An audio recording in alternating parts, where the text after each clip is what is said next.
The world has been led to believe that the Wailing Wall is the sacred remnant of the Second Temple, a place where God's presence still lingers.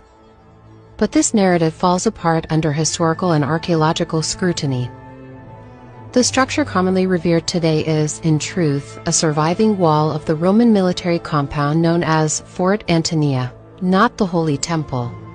The actual temple stood to the south, built over the Gihon Spring, a requirement for temple purification rituals, which the Roman compound did not meet. The protruding rock beneath the dome of the rock, often mistaken for the foundation stone of the temple, was in fact the central part of Fort Antonia. In other words, the Jews today are not praying at the remains of God's temple. They are praying at the wall of a Roman fortress.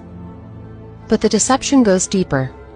The rituals performed at the Wailing Wall are rooted not in biblical faith, but in the 13th century occult system of the Kabbalah, as elaborated in the Zohar, and further mystified by the Hasidic movement.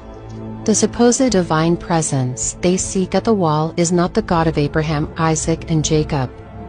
It is the Shekhinah, a feminine emanation in Jewish mysticism.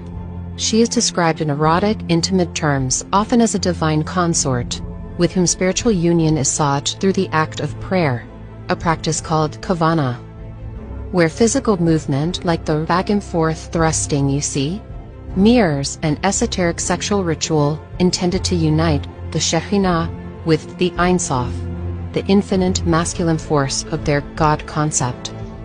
This is not worship, it's a metaphysical sex act disguised as devotion.